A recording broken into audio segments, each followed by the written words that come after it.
Welcome to our first Doctor to Doctor session. We're very excited to be joined today by the self-proclaimed The Ortho Chick, Dr. Laura Milnor of Milnor Orthodontics in Fort Collins, Colorado. Dr. Laura Milnor received her undergraduate degree at the Colorado State University, then attended dental school at the University of Iowa on an academic and research scholarship. She is active with Kids in Need of Dentistry and the Colorado Orthodontic Foundation, which provides dental and orthodontic care to underserved patients. She's a member of the American Dental Association, the Colorado Dental Association, the Rocky Mountain Society of Orthodontists, the Larimer County Dental Society, and the American Academy of Facial Aesthetics. She's a friend of ours. She's a client of ours. Laura, welcome to the show. Thank you. Yeah, we're excited to have you on today. Yes. Yeah. So I wanted to talk about, you guys have such a great team, and I thought it'd be really fun to hear your story. Let's just start with your background. How did you get into ortho? What made you get into the field? Originally I thought I was going to go to medical school, and my brother's actually 4 years older than me. He was in medical school at the time, and I was in my undergrad, and he called me up and said, "Do not go to medical school." And yeah. I thought, oh great, now what am I going to do? And this girl in one of our classes, we were going around saying what we wanted to do, and she said, "I want to be a dentist." And for some reason, I just thought about that, and I started shadowing, dentists, Yeah. and I honestly didn't know as much as I should have going into dental school. But once you... Oh, you kind of jumped in, not I really. did. Oh, I right. remember doing my first crown prep, and I thought, oh my God, I can't believe this is what we do to teeth. This is crazy. But orthodontics is definitely my personality. I love math and science. I like it's just such a positive experience for your patients. They want to be there. They're wanting a change, and it's a position to just have such a powerful influence on their lives. And it's one of the coolest things I bet any orthodontist will say is taking someone who comes in, and you can tell at the initial exam, a lot of times they're like hiding, or you ask them to smile and they're really shy. And then a few months in, they're already opening up so much. I mean, that's huge. And it makes my life very meaningful. I definitely need a job that has that to it, because yeah, it just fulfills my life, I guess. That's awesome. Yeah. So talk about when you first started building the team. What was that like? Make any early mistakes there? Oh man. I mean, as most of us know, we literally get zero training in how to run a business. And I came in working with an older orthodontist, and he was on his way out, and I knew nothing. So when I ended up buying him out about a year into practicing, and I just used one of those, like live-in. I used live-in just to get my feet wet and kind of learn systems. And but at that time, it's almost like a checklist. You're just going through your checklist of, okay, I need a policy manual. I need to know how to train this person. And you're not really thinking like, I need a mission statement, but it's not really like custom to what you want at that point. So I think through the years, you get to know your clientele and those ideal patients and what they want. I think that definitely varies from where you are in the state. You go to the East Coast, that's going to be totally different than the population in Colorado. And then I was really lucky to have some staff early on. That one of my staff early on, she was with me until last December for about 12 years. And she was trained by Ritz-Carlton before the dental. So, and that's one of the companies I definitely like to learn from. I think they have so many solid foundations behind what they do with their staff and their, the clients they serve. So she came in kind of having that background, which really helped. And then just lucky to hire some team members that already had really good customer service base. But everyone is so different. And that's where it's the beauty, but it's also where the difficulty comes. The challenge of working with different personalities. Yeah. And I don't think I fully understood that until, I love to read, so I'm always reading books. And like Brene Brown, she's another one I go to all the time, and she really helped me understand just, yeah, we are made up of so many personalities, and a lot of that is based off, you know, how we grew up, like what our parents did. Those kind of patterns just get put on us, and how we see the world is that perspective. And you really have to learn, or I had to learn, that what I think is not always correct. And it's so important to have that 180-degree perspective on, well, actually, you know, this is what I thought of that. And you're like, we saw the exact same thing and we interpreted that completely different. And who's right? I don't know. And then you get, so we have eight total staff. They're all female, all different. And by taking the time to get to know what makes each of them, what makes them happy, what doesn't make them happy, how do they hear instruction best, how do they want to learn, all of them. How do they hear instruction best? What do you mean by that? Well, if we're, I mean, I do quite a bit of changes in my practice. Yeah. I love technology, so we introduce a lot of new technology, and you innovate a lot.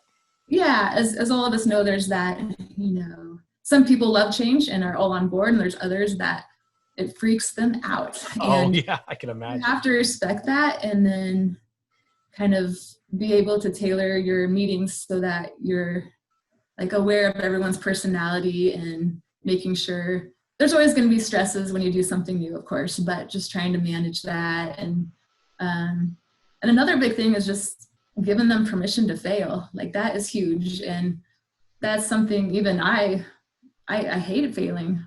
And probably the last 2-3 years, it's like, oh, actually, we shouldn't hate to fail, because that's how we learn so much.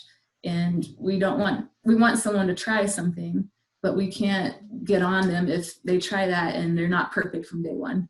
Like, that's totally human. And we expect it of ourselves. And when it's a stressful day in the clinic and someone happens to, I don't know, it doesn't happen that often, but maybe a mistake is made, we don't want all this attitude coming down on that person. Like, that's not helpful.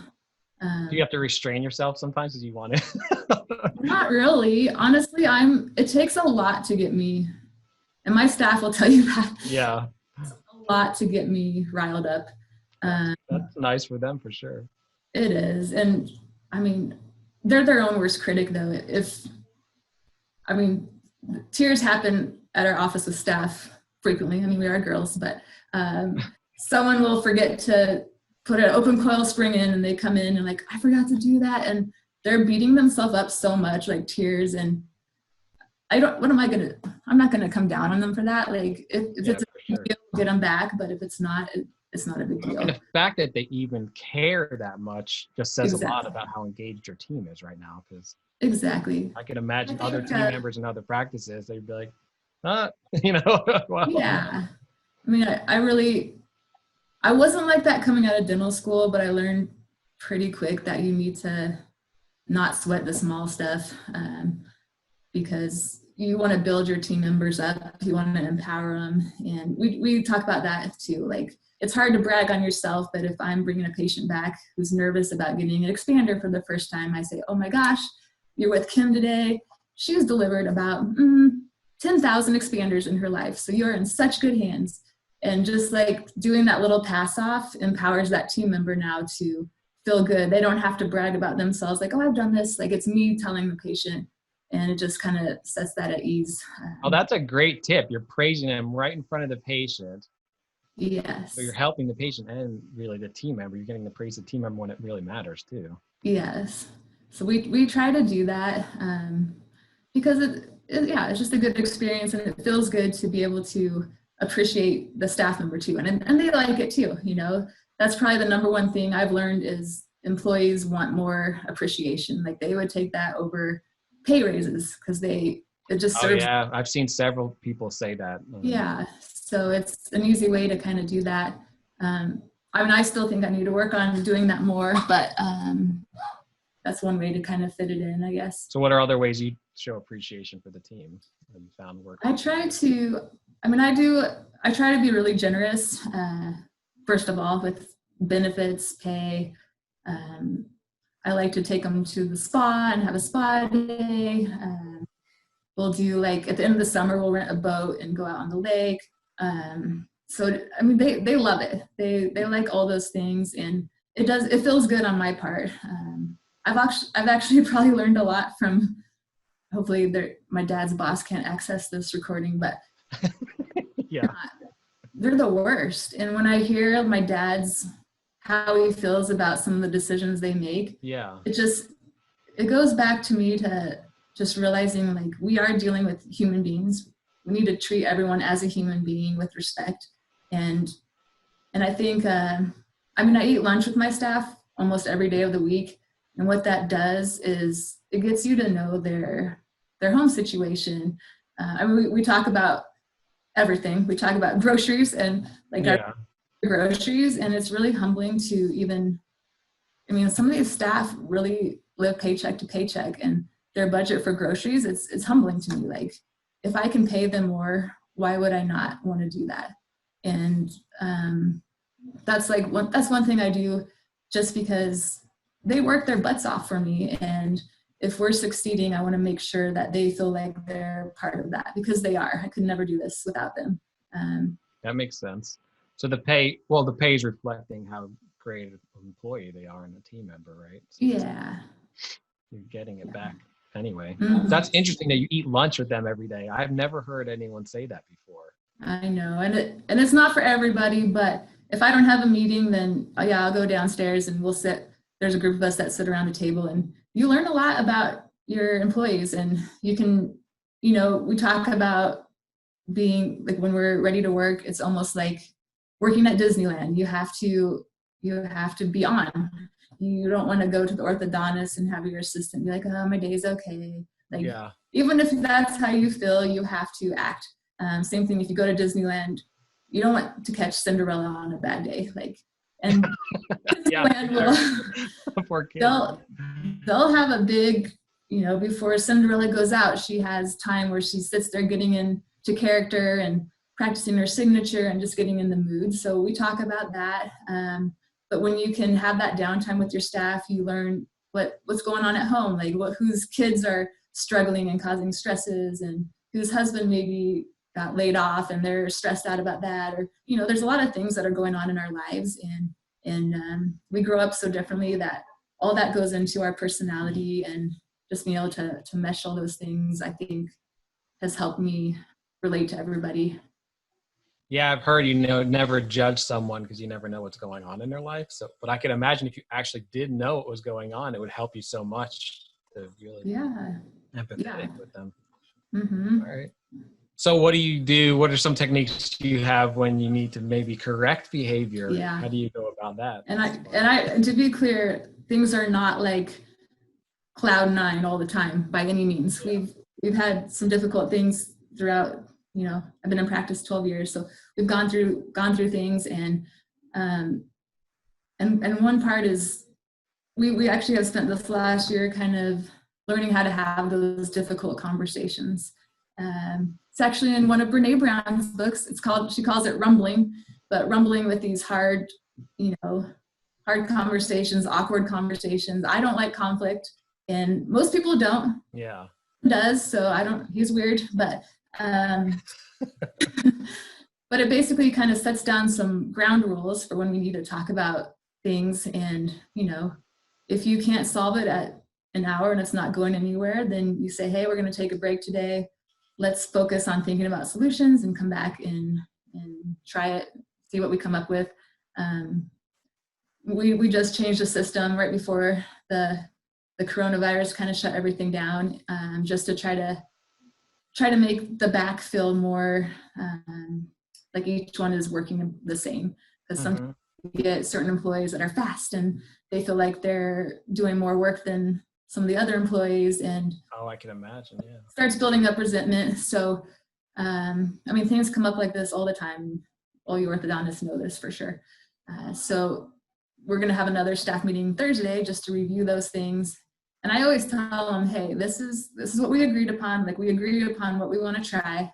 And then I say, this is not set in stone. So once we get out there a couple of weeks and we say, oh, actually, we need to tweak this, this is not working, this is working. Again, just knowing like it's not going to be perfect yet. So you're getting the team involved in process improvement? Yes. That's nice. And I will say, the downside to wanting everyone's opinions is it takes a lot more time. I can imagine. It's like a big board of directors, right? Yeah. But I do think for me, I find it's really helpful because it makes everyone want to contribute, and it makes them feel like they are valued, and that, and I think you gain insight. I'm not always in the back. I'm jumping everywhere. And a lot of times they'll come up to me and say, hey, have you noticed this? Like, no, I haven't at all. I had no idea. So you need to, I think you need to hear those things so you can always try to tackle them when they're smaller. Not that that always happens, but it will take more time to hear everyone's opinions. And sometimes you hear one and you're like, oh, no, but you don't want to say that, you know what I mean? But we, write it down. Yeah. And then usually once we come up with a better idea, they're like, oh yeah, I like that. And we can kind of work through it that way. So even before you're going to make a process change, do you get everyone's opinion about it? Just see if you. Yeah, I think, so we have staff meetings a lot, and if you can, I think it's always beneficial to have your topics ahead of time. Oh, like an agenda? Yeah. Yeah, it makes for such a more productive meeting. And it doesn't always happen. Sometimes the morning of, I'm jotting stuff down, but if you can do that, and especially if you got something you really need to talk about, just saying, hey, everybody, this is what we're going to talk about. So just kind of think about, what thoughts you might have, and even just getting a big piece of paper and writing down ideas and then figuring it out from there. Another good lesson I learned from, again, Brene, but she's really good, is kind of learning how to clarify, like, okay, we have this project. What does done look like? So you may have someone start a project, but if they know, she'll say, paint what done looks like. So what done looks like is you have this typed up on my desk to edit, and it's got blah, blah, and blah, instead of just being pretty general. And those things, I think, come down to communication. So you're setting the expectation there. It's another way. You're both very clear on what the expectation is. That's very simple. And then they're not wasting time or thinking, I don't want to bother her, but I'm kind of confused. That's interesting. I like that concept from her. But I will say, we talk about communication all the time because I find it to be intriguing. It's so difficult, and it's so interesting how 10 different people react differently to the exact same statement. And then think about our patients. Like, we have our patients and our patients' moms and dads, and we're all trying to get this message across, and it's frustrating sometimes. You're like, I told this to the mom, and she, like, this is what happens to us all the time. We say, you're not getting your braces off next time. We're going to check you next time, and you'll get them off the time after that. And I'll say it 3 times. I say, so you're not getting them off next time, okay? Like, you're not getting them off. Yeah. It happens all the time. They come in at that next one and like, I'm getting my braces off today. And what? It like puts a knife in your heart. Like, that's the worst, when a teenager gets their braces off and you tell them, oh, I told you this. So we we'll have to work on that process. Maybe we'll make some sort of card you can give them, like a party invitation or something. Because it's sad, and it happened. And then sometimes parents are like, well, I took time off work I thought I was getting his braces off. And it's really hard to fit that appointment into a 20-minute adjustment. Yeah, of course. So that's not a good experience. But that just goes back to how interesting it is. But you think about all our backgrounds, what we have going on, like, we may not even be able to pay attention to all the you got extroverts, introverts, you've got, all sorts of personalities to deal with. Hormones of teenagers, that's a whole new ball game. And you can see it on their faces, like, oh no, this must be a bad month. Yeah, I gotcha. So communication is interesting. And so you're talking to the team, you're talking about the subject of communication with the team. Oh yeah, That's all the time. Yeah. Because it's so challenging. I think it's, and you know, like we have millennials that like things a certain way, millennials. But we treat a lot of different age groups. We have adults, we even have like adults in their 80s and 70s and 60s. They're going to want information usually different than our younger generation. And I mean, there's just so many avenues to communication, and your staff can get frustrated when they've done their job and someone comes back complaining because they thought this and this, and it's, I try to tell them, you know, it's not like, don't take it personally. Like we can't control all this information coming at us nowadays. And Absolutely. I can't even remember what I had for dinner last night. Like, I mean, but if you're getting these problems, and really they're opportunities for some sort of process improvement. So the fact that you're asking them all the time and staying in communication with them about the communication they're having with your patients, it's going to show you ways you can improve the practice. I think that's really smart. And I think too, just taking the time to do a check-in individually with each team member. It doesn't have to take long, but hey, Allie's she does a lot for me. She does my front desk, my insurance. She's fantastic. Yeah. She loves to work, but I have to check in because hey, are you overwhelmed? And usually she's like, no, like, why would you even ask that? But you know, if you don't ask that and she is overwhelmed, that's not good. And you're showing it you care. If you and during this pandemic, that's a whole nother, like, I have 2 staff members that are super anxious. Like, one has barely left her house, and now we're going to be opening up next week. So I check in on her at least every week, if not twice a week, just calling and talking to her. Mm-hmm. And I try to do that with everyone, just because it helps maintain. We've had Zoom meetings too, but I think just having those one-on-one conversations is helpful, because they can really open up about what they want to say without feeling like, oh, I don't want to hurt so-and-so's feelings. And so when you're having those one-on-ones at the office, do you take them somewhere private, or there's just no one around? Yeah, if no one's around, like, you get to know who, I'm an early bird, so I show up, it's me and 2 others that are usually first in the office. So you can usually like ask them on their own there, and other times just phone the office, or, you know, or just call them even. There's so many ways to communicate with your staff. One of the best things I ever did one time was just one evening, I just sent a text to each one of my employees, just saying things I liked about them.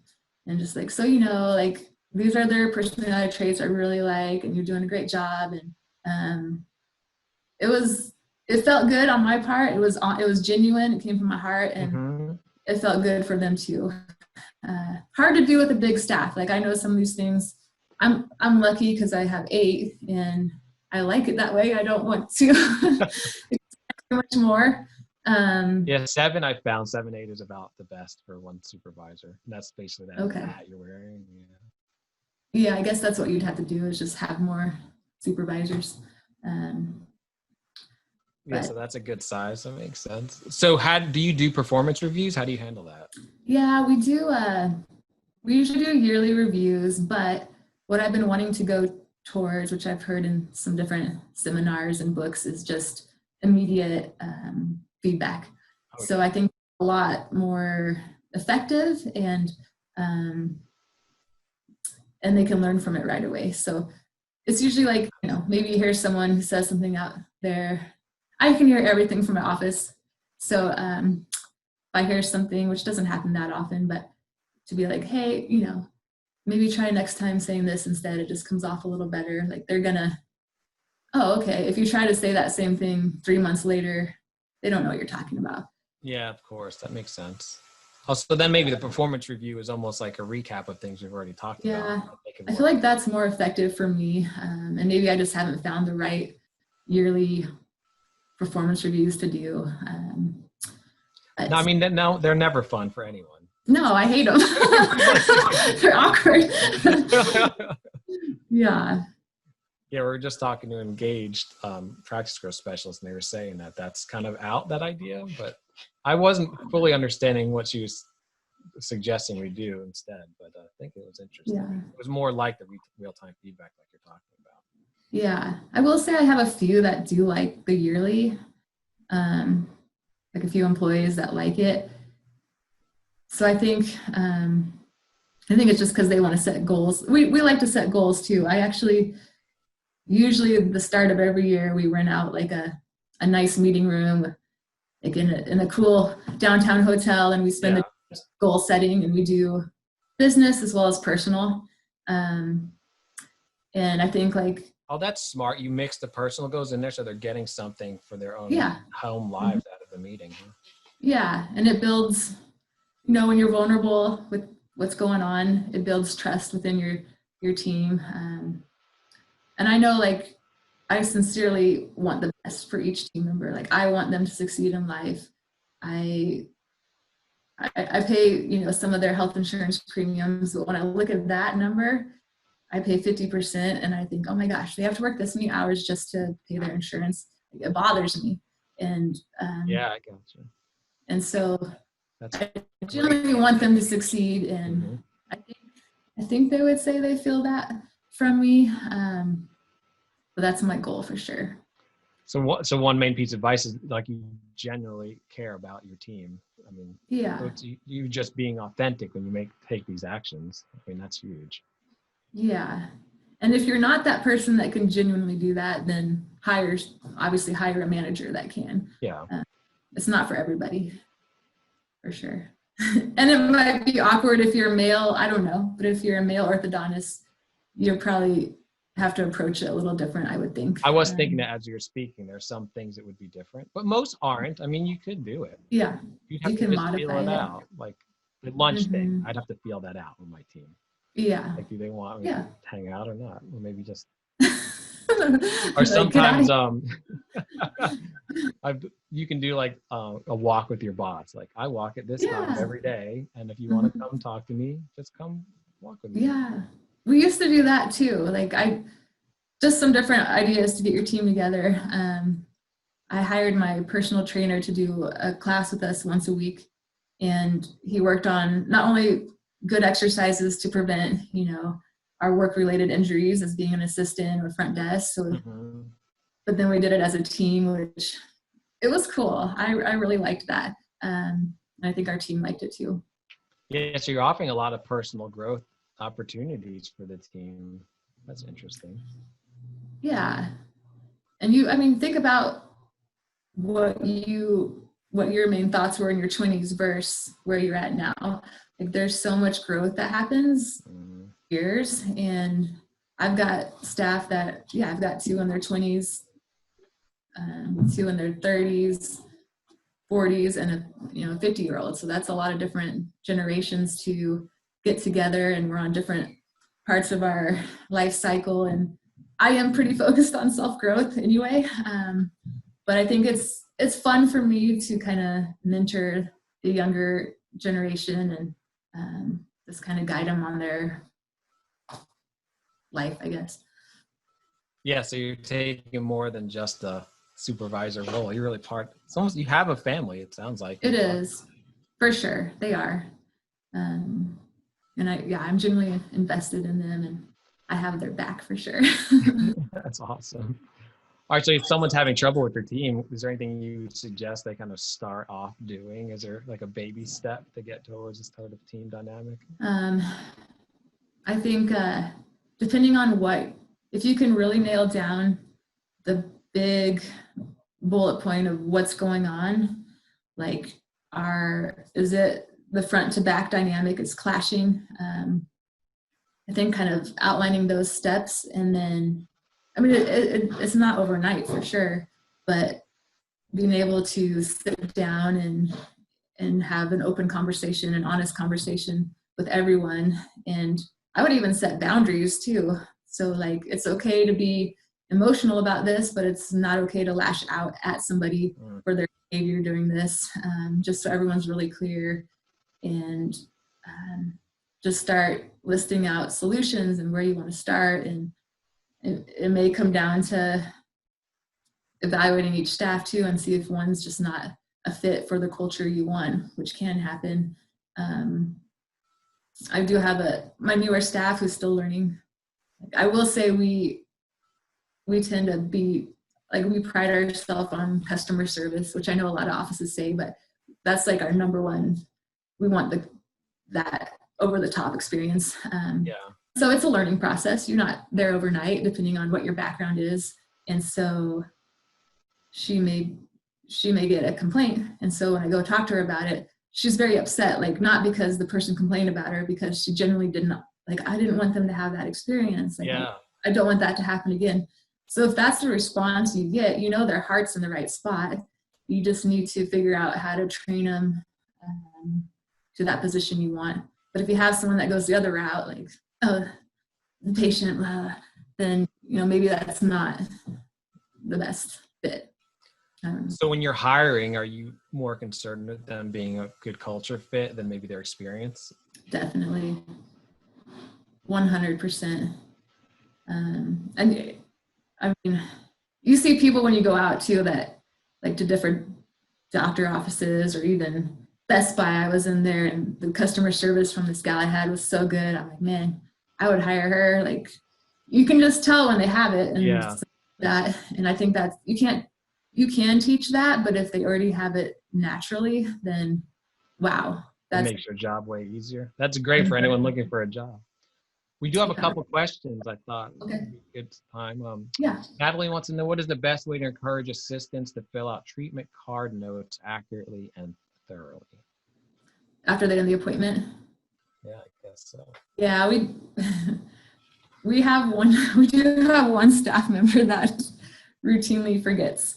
And the way we run our system is we have Ortho 2. So you put in the treatment notes in the back, and then it lets the front know when to schedule that person.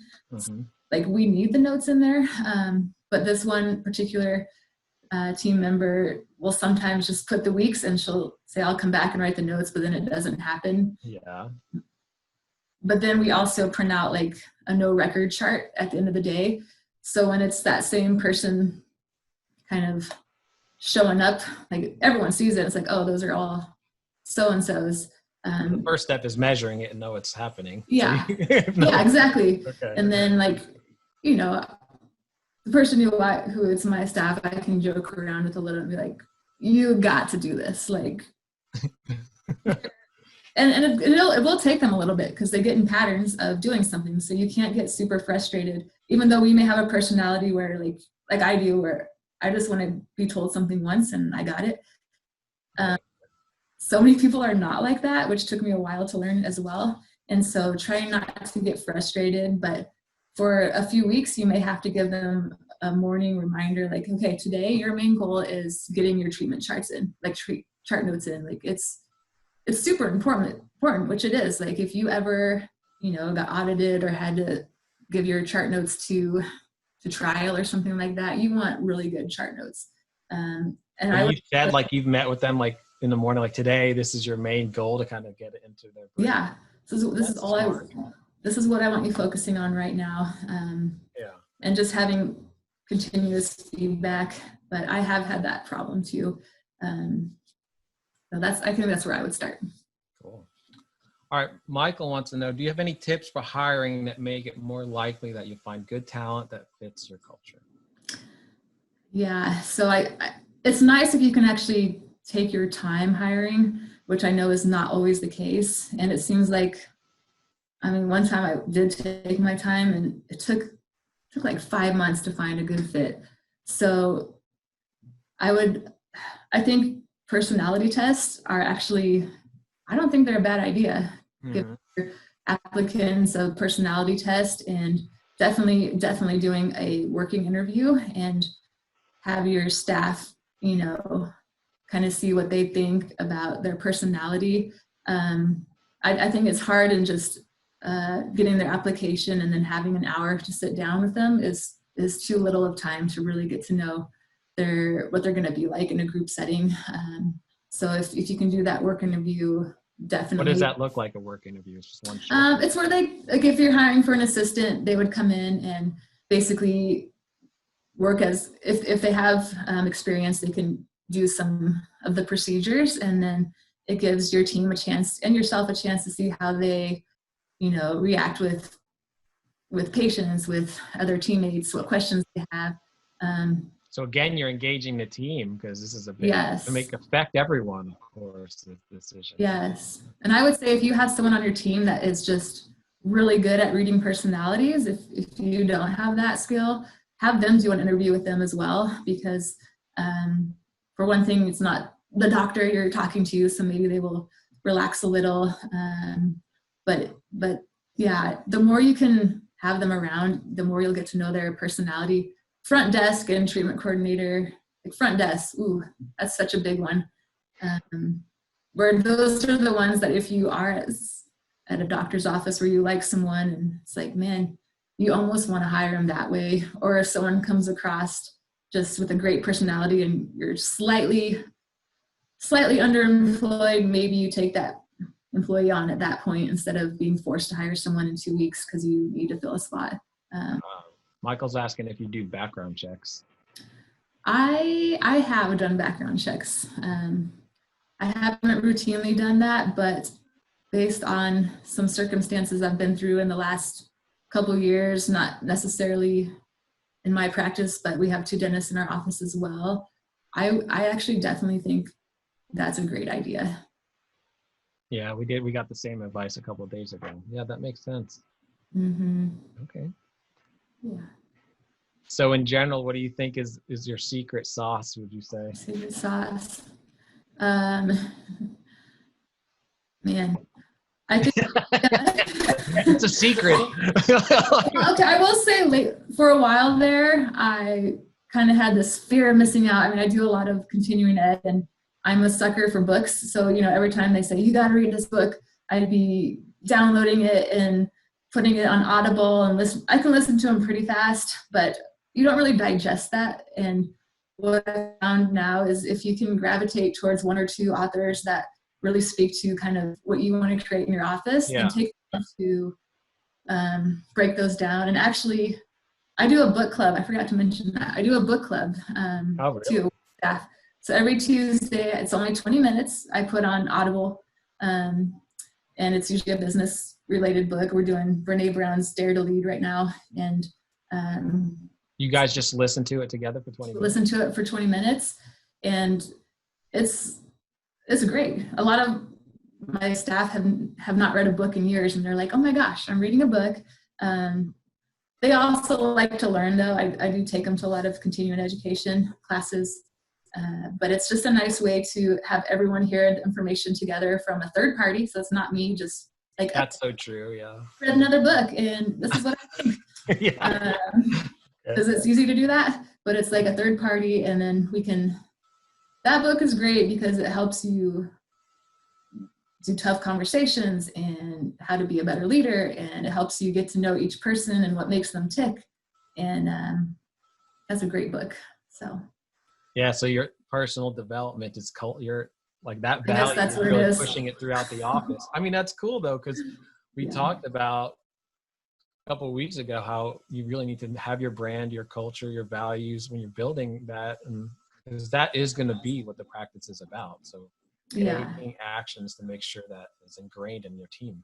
Yes. And I think also just if I have to be in a career where I'm making a difference, it just serves my soul. And I think that probably has helped make what I teach to my team be a little bit more on that avenue. Oh yeah. I think so. Yeah, totally. You're engaged in your own practice, of course. We do have another question. Mary is asking, so during this time through COVID, are there any other ways you're keeping in touch with each other other than the staff meetings? So we do I kind of have my core staff that's still seeing patients, or not seeing patients. We're just coordinating appointments and things like this. Mm-hmm. And we're actually in the process of rolling out dental monitoring right now so we can stay more engaged with our patients virtually. So some of my staff, we're still organized and getting this out. We've definitely done like cocktail hour where we did a Zoom meeting and someone's on her kayak, someone's in their backyard. Like I think it's really important. Snapchat, like that's been huge. We Snapchat. Okay. have a Snapchat team group, so it's all of us, and I think girls really like Snapchat. I don't know like if boys like it as much, but it's pretty fun just to get silly and share those memories with your staff, just to like, hey, yeah, I miss you. And like I said, I pick up the phone and call. The ones I don't see, I see a few of them a few times a week, but the ones I don't, I give them a call just to check on them. I know, yeah, I don't want them to get lonely and isolated. So I guess that's what I've been doing. And then we are going to have a huge staff meeting Thursday, because in Colorado, we're able to start opening up on a limited basis on Monday. And awesome. And that's going to be tricky again with all the personalities and just trying to manage the fears of some staff and be sensitive. So you're going to start with a big meeting to kind of gauge everyone and talk to them, make sure everyone's settled. Yeah. Yeah, because you can have very specific processes that they're going to be different than when you were last. Yeah, for sure. We'll definitely do the like closed waiting room, which we did a little bit before the shutdown, where patients just parked in the parking lot. If you didn't get to do that, it's wonderful. I want to do it. We heard that from the CEO Rhinogram. He said the staff really liked it. They're actually more on time. It's great. It's fantastic. So we hope it goes on indefinitely. That's interesting. But then we'll also kind of have, like a table set up before they enter, where we take temperatures, do the screening questions, hand sanitize, lock them in, and then have our staff be really diligent about their personal protective equipment. We tend to be pretty OCD about OSHA anyway at our office, but I already had a staff member this morning who was like, everyone's gonna have to really do this. And, they're worried. I'm like, it's gonna be fine. Like, well, it's good that they care. They do care. Yeah, exactly. They do care. So that's what we're getting ready for doing is opening back up on a limited basis. And then we're doing that dental monitoring. Oh yeah, you just started dental monitoring, so that should be very helpful. Just started, so. Yeah, we'll talk about that in a later episode. Yes, I'm pretty excited about it. Really excited. Absolutely. All right, so if someone specifically wants to help, with their culture, they have a culture problem, it's not a people in general specific person. Do you have any ideas for them to take baby steps to help turn around the culture? I think it's going to start with you or whoever it starts with you. You're the leader. Yeah. You need to definitely sit down and you got to have like your vision for where you want to go. Like, here's where I'm at today. This is where I want to go. And then it's too overwhelming to do that, so you definitely got to baby step and then say, I think writing down all the problems and then picking, maybe like organizing them into priorities, and then just start tackling them and having like that one-on-one talk with each employee to see what their feelings and thoughts are. And I happen to have a peacemaker, I call her, in my office. So everyone talks to her, like the front and back, and then she tells me everything. So because then I'm like, oh, I don't want this person feeling that way. Like, why didn't they tell me? But trying to break it down into manageable chunks, because it's way too overwhelming if you've got major culture problems. Like, we're right now just working on our attitudes in the back and our front to back dynamic, because that is a challenge. It's an ongoing challenge, and you have to constantly bring it up, and you have to constantly work on breaking those barriers down. Oh yeah, that's good advice. You're always working on it. So it sounds like you're saying you have a big culture problem. You need to look deep within yourself, determine what you want the culture to be, identify the problems, and then start tackling them. But then also do the one-on-one to start getting information from the staff. That makes sense, to develop a plan. Yeah. It sounds like a lot of what you've said involves getting that tribal knowledge from the staff. You're doing it in a lot of innovative ways. That seem very natural, but at the end of the day, it takes effort. I mean, it takes some time, but I think also, like, I think I said this in our last staff meeting, like, okay, we got a few personalities clashing a little bit. Like, if we could take steps to fix this, and maybe you're uncomfortable with those steps the first few days, but what if those steps made our work life 90% better? Like, why would we not want to try that? Yeah. Who's going to say no to that? If they do, then that's not a good fit for your practice. Yeah, that makes sense.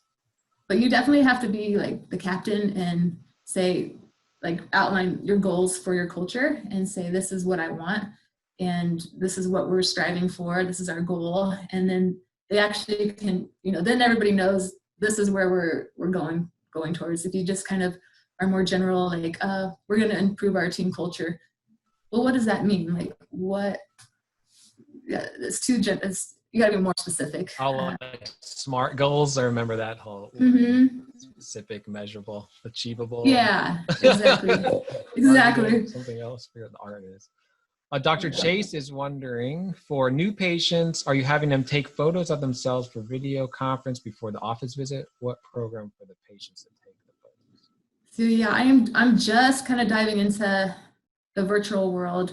We do have rhinogram, so we have been having them take pictures of their teeth that way, but video is going to be so much better. I know dental monitoring has a product called Smile Mate that lets you do the video. And what I'm doing is, for those new patients, I want them to have their photos in about an hour before their actual scheduled virtual appointment, because that gives us time to just get organized. And then sometimes you don't need a meeting, like certain demographics. We have a lot of college students here. They don't care. They want to know, am I a candidate for Invisalign? How many months, and let my mom know the price. Like that. They're perfect. Let my mom know. And then mom might want to call us. But I do like the ability to do video, and Invisalign also has, I like their platform as well, because they have a Zoom video built into their consults. And right now they are letting you do that for new patients, whether they want braces or Invisalign. So those are the two that I'm looking towards putting in next week. Yeah. And Rhinogram's coming out with video this summer, right? Yes, they are. And we know Smile Chat is giving it away right now. If you just need to get going and you don't know what to do, you can kind of test them out. Yeah, I like that company too. Smile Snap, yes. Smile Snap, yeah. Cool. Maura just said, "Hi, Laura, you are a bomb leader." That's awesome. We put that. That's awesome. Great. Okay, so I'm going to convince Dr. Milnor to write a book soon. So we're going to do that. Is there anything else you want to share about building the team and the culture? I think just knowing, like, it can be very frustrating, and because we're dealing with people, and we're complicated creatures. So, just taking it a step at a time. And then I think, again, just finding key sources that work for you and your demographic around your city. That's another, big step. It's just filling out what's relevant for your community, because it can be different, state to state. Yeah, I can imagine. It is worth it, and it feels good from your heart. Like, it generally feels good at the end of the day to do these things. So,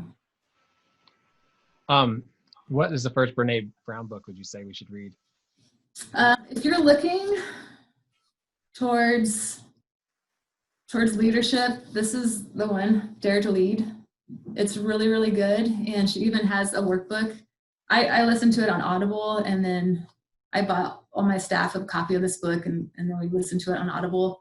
But it's good just as a leader, and it helps you really think about several areas, because I always think, oh my gosh, I could be such a better leader. And I feel like this book actually gives you really good steps on what to think about and how to communicate that to your staff. So that's my favorite. And then this is my new one that I love too, The Gold Standard. Yeah, I haven't heard of that. I love this book. So I haven't finished it yet. I just downloaded it on Audible, I think last week, because I love Ritz-Carlton, but their courses are very expensive. But this book is really good. And I ended up buying it because I want to, they can have some action steps in there as well. So Yeah, if I really like a book, I'll get both Audible and the book. mhm, You do absorb the information differently. I know. Absolutely. Yeah. So those are my favorites. Perfect. All right, Laura, thanks so much. I think this was Welcome. really helpful information for Good. everyone. And if Awesome. anyone has any questions, just send them to me and we'll get them answered for you. We'll get Dr. Miller to Awesome. out. All right, well, it's good talking to Right. you. You too. Stay safe out See you there. soon. Okay. Bye.